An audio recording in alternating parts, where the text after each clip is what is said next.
के मरबो तो ठीक रही।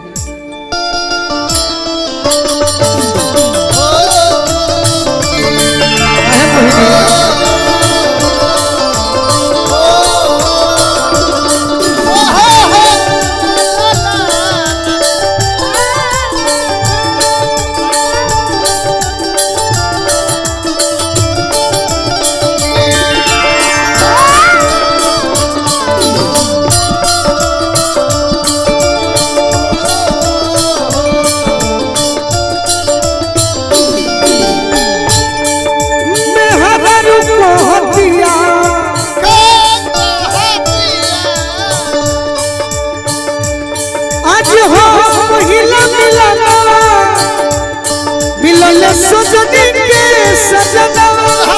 पहिला मिलना सजनी के सजना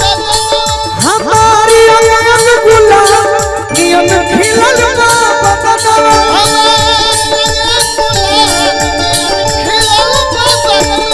सुनी सुनी भागवा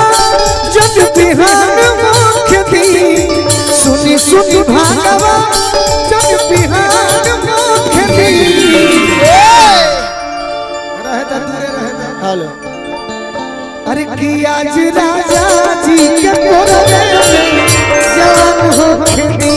आज राजा जी के कोरवे में जवान हो खेती आज राजा जी के कोरवे में जवान हो खेती आज राजा जी के कोरवे में जवान हो खेती सुनी सुनी भगवा जग बिहान मुख दी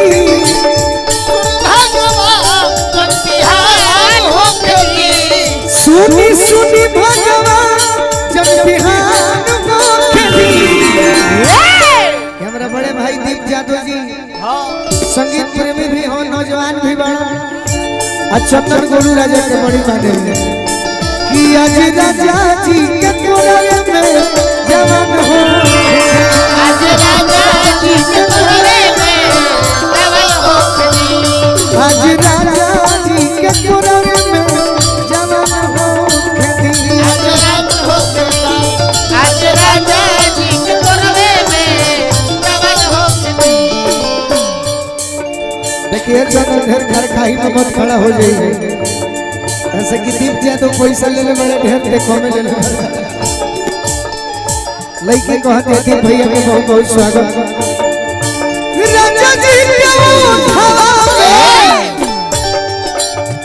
उठ जब सोती उठ जब सोती हो उठ जब सोती भूख भूख करी हमारा दिलवा के मोती भूख भूख करी हमारा दिलवा के मोती ये शत्रु भाई सब हमारे के मत करे के काटे हो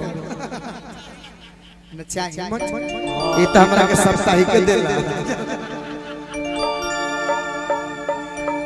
बगली में धरना तो लुटा जाए हां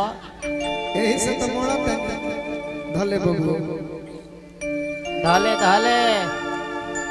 की रात भर अरे लभ के दरियावे में अरे नहान मुख दी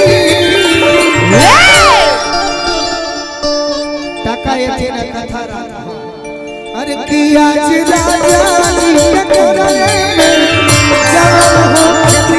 हे राजा जी के कोरवे में जवान हो खेती राजा जी के कोरवे में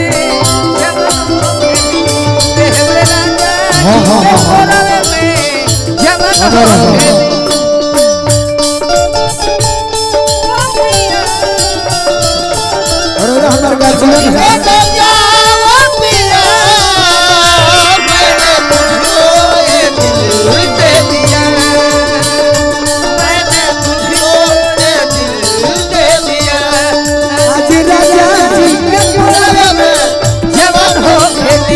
हे राजा जी के कोरवे में जवान हो खेती और हमारे गार्जियन है और रोआ गंगनाई पिया कोना जब उठाई है कोना जब उठाई है ठाकुर मनोज हमार जियारा जुड़ई है, जियारा जुड़ई है हो जियारा जुड़ई है। गोलू राजा के अरे परेशान होके दिल ये अपन नाच देबू तो मन खुश हो जाए। लो अरे किया जी राजा जी के तोरे में जवान होके दिल